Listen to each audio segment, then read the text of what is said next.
स्वागत है आप सभी का। आप देख रहे हैं पहाड़ प्रभात। मैं हूं आपके साथ जया मिश्रा। बड़ी खबर आपको दे दें, मुरादाबाद में खनन माफिया इनामी बदमाश जफर 3 दिन की कड़ी मशक्कत के बाद पकड़ लिया गया है। पुलिस ने मुठभेड़ में 1 लाख के इनामी जफर को गिरफ्तार किया है और मुठभेड़ में जफर को गोली लगी है, उसे अस्पताल में भर्ती करवा दिया गया है। 3 दिन पहले 12 अक्टूबर को जफर ने पुलिस पर फायरिंग की थी और फायरिंग के दौरान उत्तराखंड की एक महिला की मौत भी हो गई थी। कई पुलिस वाले जख्मी हुए थे। इस मुद्दे को लेकर उत्तराखंड पुलिस और मुरादाबाद पुलिस आमने सामने भी आ गई थी और तभी से पुलिस जफर की तलाश कर रही थी। आखिर में जाकर 15 अक्टूबर की सुबह पुलिस ने मुरादाबाद में इनामी माफिया जफर को घेर लिया। एसएसपी हेमंत कुटियाल ने बताया कि जफर दिल्ली भागने की कोशिश कर रहा था, तभी सूचना मिलने पर पुलिस ने उसे घेर लिया और कैलसा रोड पर पुलिस ने उसे रोकने की कोशिश की तो उसने पुलिस पर गोली चला दी। पुलिस की जवाबी कार्रवाई में जफर अली को पैर में गोली लगी और जफर पर बीते दिन इनाम की राशि 50,000 रुपए से बढ़ाकर 1 लाख रुपए की गई थी। वहीं मुरादाबाद के डिलारी थाना क्षेत्र में कांकर खेड़ा का रहने वाला ये बताया जा रहा है। हालांकि इसकी गिरफ्तारी हो चुकी है, एक बड़ी गिरफ्तारी ये मानी जा रही है। पुलिस को बड़ी कामयाबी मिली है। गैंगस्टर 1 लाख रुपए का इनामी जफर अली गिरफ्तार हो चुका है। हमारे साथ एसएसपी मुरादाबाद हेमंत कोटियाल साहब हैं, इससे बात करते हैं। सर, ये जो इनामी बदमाश था, इसकी तलाश थी, किस तरह से गिरफ्तारी हुई और मुठभेड़ में कितने लोग घायल हुए हैं? देखिए, ये जो जफ़र था आज सवेरे पाकबाड़ा क्षेत्र में दिल्ली की तरफ निकलते हुए ये गिरफ्तार हुआ है। लगातार आपको पता है कि 48 घंटों से बॉर्डर्स पे हर जगह की चेकिंग चल रही थी और हर जगह की फ़ोटो थी। टीम को ये ज्ञात हुआ कि ये जफ़र है, तो टीम को इसको पकड़ने का प्रयास किया और प्रयास में इसने भी फायर किया है और इस पर गोली लगी है इसके पैर में। अभी अस्पताल ला के इसको प्राथमिक उपचार कराया जा रहा है। अभी ज़्यादा बोलने की स्थिति में नहीं है, तो जब ये बोलने की स्थिति में रहेगा तब इसके बयान वगैरह नोट किए जाएंगे। साइकिल से दिल्ली की जाने की फिराक में था और उसी दौरान पुलिस से इसकी मुठभेड़ हुई। इस आरोपी के पैर में गोली लगी है। फिलहाल पुलिस जो है इसको ज़िला अस्पताल ले आई है मुरादाबाद और उसका इलाज चल रहा है। उसके बाद जब वो बोलने की स्थिति में होगा तो उसके बाद पुलिस का कहना है कि उससे पूछताछ की जाएगी और जो पिछली घटनाएँ हैं उसके बारे में जानकारी ली जाएगी। फिलहाल मुरादाबाद पुलिस के लिए ये एक बड़ी कामयाबी है। Ubaidur Rahman, ABP news network, Moradabad. और अगली बड़ी खबर काशीपुर से, जहां गुरजीत कौर की मौत का मामला है। सिख समाज ने दोषी पुलिसकर्मी को गिरफ्तार करने की मांग की है। 20 अक्टूबर तक दोषी पुलिसकर्मी की गिरफ्तारी की मांग की गई है और गिरफ्तारी नहीं हुई तो मृतका की अस्थियां प्रवाहित नहीं की जाएगी, ये बात साफ कर दी गई है। 20 अक्टूबर तक गिरफ्तारी हो जानी चाहिए। गुरजीत कौर की मौत का मामला है। बड़ी खबर आपको दे रहे हैं, सिख समाज ने दोषी पुलिसकर्मियों की गिरफ्तारी की मांग की।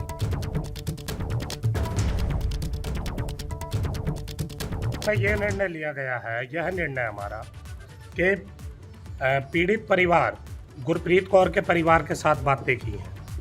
अभी तक न्याय तो मिलना दूर और हमारा शोषण हो रहा है। जैसे क्रॉस FIR घटना हुई है काशीपुर उत्तराखंड के अंदर कुंडा, और जैसे हमें विश्वसनीय सूत्रों से पता चला है मुरादाबाद के अंदर पीड़ित परिवार के खिलाफ FIR दर्ज कर ली गई संगीन धाराओं में। पता चला है जैसे चोरी और सीना चोरी वाली बात है। और उधर जसपुर के ज्येष्ठ ब्लॉक प्रमुख गुरताज भुल्लर ने पूरे मामले की सीबीआई जांच की भी मांग की है और पत्नी गुरजीत कौर की हत्या के मामले में उत्तराखंड सरकार से न्याय की मांग की है। एबीपी गंगा ने गुरताज भुल्लर से बातचीत की है, उन्होंने अपना दर्द बयां किया, सुनिए। जसपुर के ज्येष्ठ ब्लॉक प्रमुख गुरताज भुल्लर की धर्मपत्नी गुरजीत कौर आज दुनिया में नहीं है। इस समय बहुत दुख की घड़ी है। मैं उनके घर पर मौजूद हूँ। जैसा कि आप देख रहे हैं, गुरताज भुल्लर जी अपने 4 माह के बेटे और 3 साल की बिटिया के संग वाकई दुख मना रहे हैं। शायद कुछ कहना चाह रहे हैं। मैं यही कहना चाहूँगा कि इस केस की सीबीआई जांच हो और मेरे बच्चों को न्याय मिले। और जो भी मेरे साथ मुझे पता लग रहा है कि एक तो मेरा परिवार लुट गया और दूसरा ठाकुर द्वारा मेरे प्रति फर्जी मुकदमे बनाए जा रहे हैं। मैं यही सरकार, दोनों तरफ भारतीय जनता पार्टी की सरकार है, यूपी में भी, उत्तराखंड में भी और सेंटर में भी सरकार भारतीय जनता पार्टी की है। हम जनप्रतिनिधि हैं, भारतीय जनता पार्टी की सेवा में कई सालों से लगा हुआ हूँ। जब हमारे साथ ही ये सब कुछ होगा तो पुलिस प्रशासन का जनता पे क्या विश्वास जनता को रह जाएगा। इसलिए मैं यही सरकार से, सभी जनता से हाथ जोड़ के विनती करता हूँ, मेरे इन छोटे छोटे बच्चों को इंसाफ चाहिए। और जो मेरे साथ हुआ है कि किसी और के साथ ना हो। तो भाई मुख्यमंत्री पुष्कर सिंह धामी से भी आपकी बात हुई है, उन्होंने किस तरह का आश्वासन दिया है? सीएम साहब से बात है जिन्होंने आश्वासन दिया है कि मेरे साथ गलत नहीं होगा। उन्होंने पूरा आश्वासन दिया है मेरे को इस चीज़ का कि पूरी पुलिस सारी सरकार सब जगह आपकी मदद करेगी। मैंने कहा अगर मैं गलत हूँ बेझिझक होकर मेरे पे सब कुछ किया जाए, लेकिन मेरी 1% भी कहीं कोई कमी नहीं थी, लेकिन मेरा घर बर्बाद कर दिया उन लोगों ने। यहाँ आके पुलिस वाले नहीं थे, गुंडे थे, शराब पी रखी थी उन लोगों ने। अगर उनको वो ठाकुर द्वारा में जाके कह रहे हमारे साथ गलत हुआ, अगर उनके साथ गलत हुआ तो गुंडा पुलिस उन्हें लेके गई यहाँ से। और खबर पर ज्यादा जानकारी के साथ रवि कैंतुरा मेरे सहयोगी जुड़ चुके हैं, क्योंकि परिजन ने ये साफ कर दिया है कि जब तक पुलिसकर्मियों की गिरफ्तारी नहीं होती है, उन पर एक्शन नहीं होता है, तब तक अस्थियों का विसर्जन नहीं होगा। रवि, इस ऐलान के बाद अब क्या एक्शन पुलिस विभाग से, क्या भरोसा दिया जा रहा है परिवार को? बिल्कुल जी, देखिए, क्योंकि ये सीधा मामला उत्तराखंड और यूपी पुलिस का आमने सामने का हो चुका है, जहां यूपी पुलिस के जो तकरीबन 12 लोग यहां पर आए थे, उन पे 302 की धारा में मुकदमा दर्ज है। और जिस तरीके से एक महिला की मौत हो गई थी उस दौरान, वहां पर पूरा सिख समाज अब इस पीड़ित परिवार के साथ खड़ा दिखाई दे रहा है। कल एक बड़ी बैठक पूरे सिख समाज की हुई है और सीधे तौर पर उन्होंने एक अल्टीमेटम दे दिया है कि 20 तारीख तक अगर दोषियों के खिलाफ सख्त कार्रवाई नहीं होती है, उनकी गिरफ्तारियां नहीं होती हैं, तो वो अस्थि विसर्जन नहीं करेंगे मृतका का, और ये आंदोलन पूरे देश में बड़ा उग्र होगा। तो ऐसे में अब देखना होगा कि यूपी और उत्तराखंड पुलिस के आमने सामने की ये जो लड़ाई शुरू हो गई है, ये किस कदर आगे जाती है, क्योंकि जानकारी है कि यूपी पुलिस ने भी इस घटना स्थल पर तमाम जो वहाँ पर लोग थे, तकरीबन 35 लोगों के खिलाफ जो है मुकदमा दर्ज किया है। वहीं जो 12 लोग यूपी पुलिस के यहाँ पर आए थे, जिन्होंने खुद को यूपी पुलिस का जो है बताया था, उन लोगों पर भी यहाँ पर संगीन धाराओं में मुकदमा दर्ज है। तो ऐसे में देखना होगा कि किस तरीके से कार्रवाई आगे बढ़ती है। अभी जानकारी ये भी मिली है कि जिस तरीके से उत्तराखंड पुलिस ने ये कहा था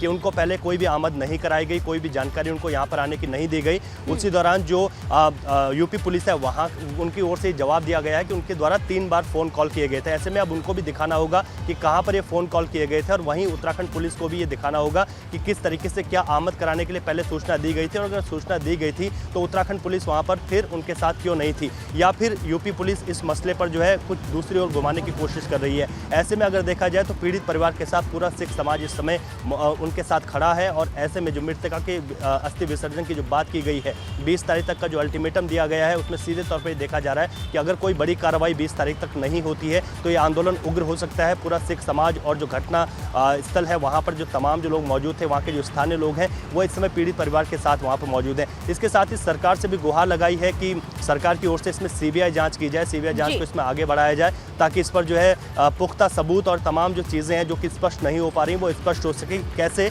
बिना जो है आमद कराए, बिना उत्तराखंड पुलिस को सूचना दिए, कैसे जो है यूपी पुलिस के जो है 12 लोग यहाँ पर आ गए, और इस तरीके से किसी के घर में घुसकर जो गोलाबारी हुई है, जो वहाँ पर जो मुठभेड़ हुई है, उसमें एक महिला की मौत के बाद किस तरीके से जो है वहाँ पर इतना बड़ा मामला हो गया। तो ऐसे में दोनों उत्तराखंड पुलिस और यूपी पुलिस के बीच जो है बातचीत का दौर भी जारी है, और दोनों ही एक जो है कार्रवाई आगे करेंगे। तो यहाँ पर जिस तरीके से जो 12 लोग पहुँचे थे, उन पर 302 में मुकदमा तो दर्ज है, लेकिन आगे कार्रवाई किस तरीके से होगी, किस तरीके से मजबूत पैरवी उत्तराखंड पुलिस कर सकेगी, ये देखने वाली बात होगी। वहीं यूपी पुलिस ने भी रवि, और 20 तारीख तक, क्योंकि 20 अक्टूबर का अल्टीमेटम है, तो ऐसे में 20 अक्टूबर तक क्या कार्रवाई होती है, किस तरीके का एक्शन लिया जाता है, ये भी देखना होगा। और जो गंभीर आरोप लगे हैं यूपी पुलिस पर, उसको लेकर अब कैसे डिफेंड करती है पुलिस, ये भी देखना होगा। बहुत शुक्रिया तमाम जानकारी। आगे बढ़ते हुए एक और बड़ी खबर आपको दे, उधम सिंह नगर के एसएसपी को सीएम धामी ने फटकार लगा दी है। जी हां, एसएसपी मंजूनाथ टीसी को फटकार लगी है, और जिले में लगातार बढ़ रहे अपराध पर सीएम धामी काफी नाराज हैं। जिले में क्राइम लगातार बढ़ता जा रहा है, सीएम धामी की तरफ से ये बात कही गई, और ये क्लास लग रही है। उस वक्त की तस्वीरें आप देख रहे हैं, एसएसपी मंजूनाथ टीसी सामने खड़े हैं, अपराध को लेकर बात हो रही थी, जो ग्राफ लगातार बढ़ते जा रहा है उसको लेकर बात कर रहे थे सीएम, और जानकारी इस बात की आ रही है कि सीएम काफी नाराज है। जो क्राइम का ग्राफ लगातार बढ़ते जा रहा है उत्तराखंड में, उसको लेकर वो काफी नाराज दिखाई दिए, और मंजूनाथ टीसी जो कि एसएसपी हैं, उनको फटकार लगी है सीएम की तरफ से। जिले में क्राइम लगातार बढ़ते जा रहा है, सीएम धामी ने ये बात भी कही, और एसएसपी को फटकार लगी, उस वक्त की तस्वीरें।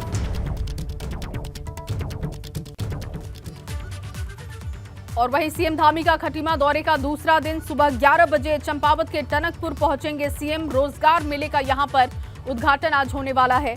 और आपको बताएं कि APJ Abdul Kalam engineering college में स्थापित उपकरणों का लोकार्पण वो करेंगे और कई योजनाओं का शिलान्यास भी करने वाले हैं। रोजगार मेले का उद्घाटन सीएम करेंगे। बड़ी खबर आपको दे रहे हैं, खटीमा दौरे का दूसरा दिन है, कई योजनाओं का शिलान्यास कार्यक्रम भी यहां पर रखा गया है। और APJ Abdul Kalam engineering college में स्थापित उपकरणों का लोकार्पण भी सीएम करेंगे। कई योजनाओं का शिलान्यास कार्यक्रम है जिसमें हिस्सा लेंगे। बड़ी खबर आपको इस वक्त दे रहे हैं, सुबह 11 बजे चंपावत के टनकपुर पहुंचने का कार्यक्रम सीएम का है और इसके बाद यहां पर रोजगार मेले का उद्घाटन होगा। साथ ही आपको बताएं कि APJ Abdul Kalam engineering college में स्थापित उपकरणों का लोकार्पण कार्यक्रम है जिसमें सीएम पहुंचने वाले हैं। 11 बजे सबसे पहले वो चंपावत पहुंचेंगे और वहां जो कार्यक्रम रखा गया है उसमें वो हिस्सा लेने वाले हैं। रोजगार मेले का उद्घाटन होगा। और वहीं जीएस मर्तौलिया ने उत्तराखंड अधीनस्थ सेवा चयन आयोग के अध्यक्ष पद की जिम्मेदारी संभाल ली है और वो यूके के तीसरे चेयरमैन बन चुके हैं। जीएस मर्तौलिया रिटायर्ड आईपीएस अधिकारी हैं। वो उत्तराखंड में कई अहम पदों पर सेवाएं भी अपनी दे चुके हैं।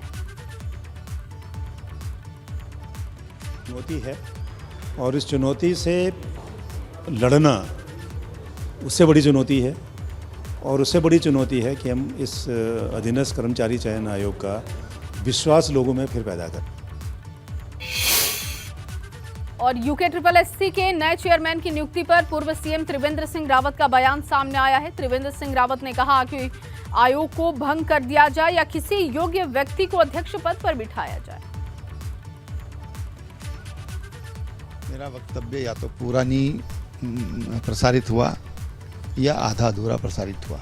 मैंने भंग करने की बात की थी या फिर मैंने कहा था कि उस पर बहुत सुयोग्य व्यक्ति को बिठाने की जरूरत है, जिसकी इंटीग्रिटी, जिसकी ईमानदारी, उस पर कोई शक न कर सके और उसके अंदर सिस्टम को चेंज करने की जरूरत है। वहाँ के जो पेपर तैयार होते हैं वो किस ढंग से तैयार किए जाएं कि वो बाहर न हो सकें। और वहीं उत्तराखंड में एक बार फिर से मंत्रियों के आईएएस अफसरों को एसीआर लिखने की मांग उठा दी गई है। एसीआर रिपोर्ट वो लिख सकें, इसकी मांग उठी है। दरअसल कैबिनेट मंत्री सतपाल महाराज ने फिर से कहा कि उत्तराखंड में मंत्रियों को आईएएस अफसरों की एसीआर लिखने का अधिकार होना चाहिए क्योंकि दूसरे राज्यों में इस तरह की व्यवस्था है।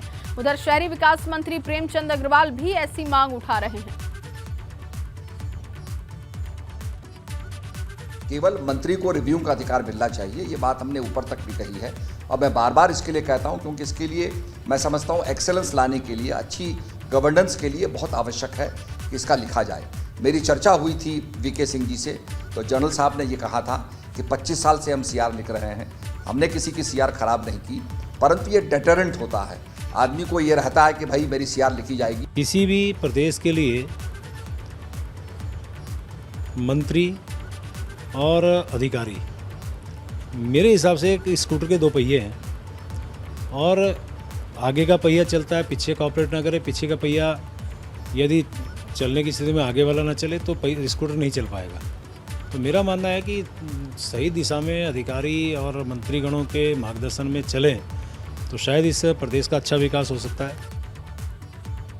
और वहीं रुड़की के मंगलौर सीट से बसपा विधायक सरवत करीम अंसारी ने पिरान कलियर को लेकर बड़ा बयान दिया। सरवत कलियर अंसारी ने कहा कि वो शादाब शम्स के बयान से इत्तेफाक रखते हैं और उन्होंने खुद ही पिरान कलियर जाकर देखा है कि वहां पर अनैतिक काम हो रहे हैं।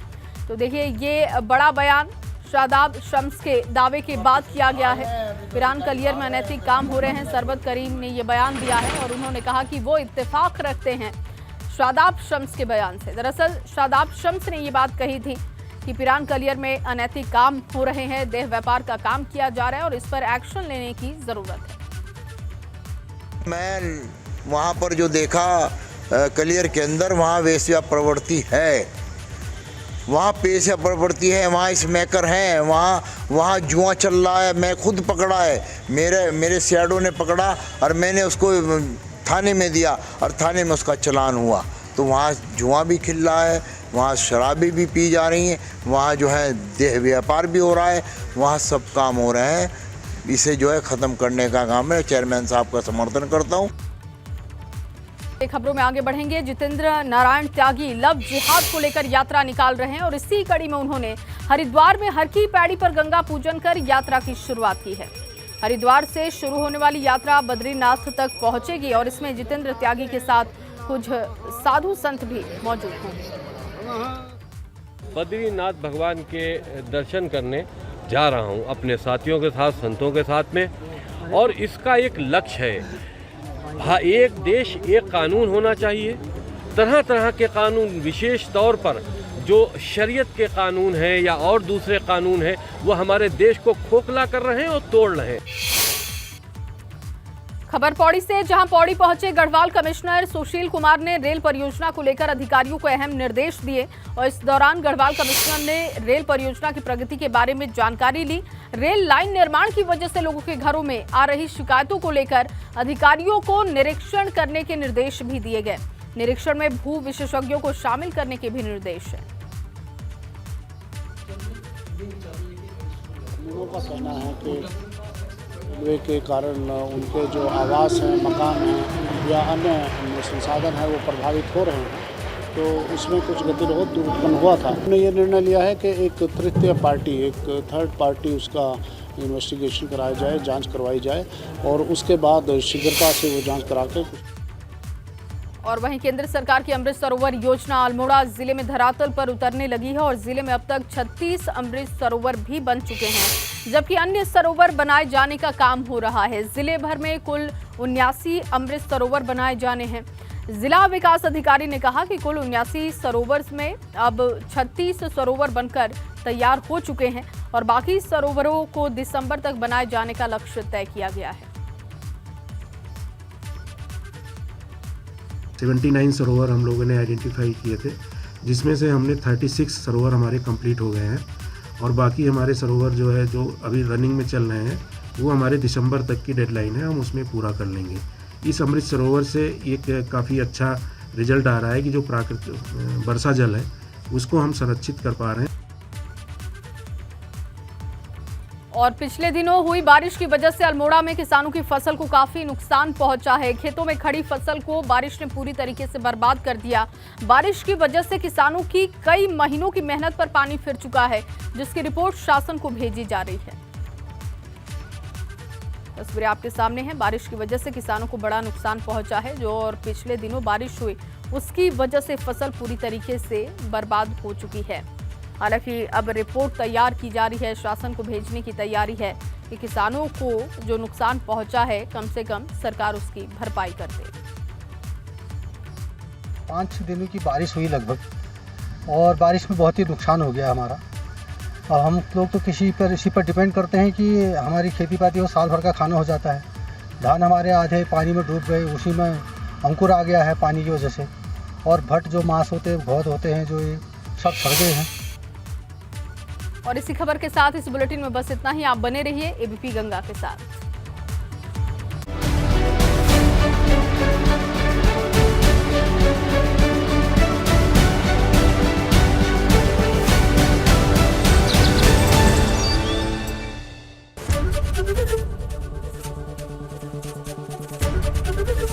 एबीपी गंगा, खबर आपकी, जुबान आपकी।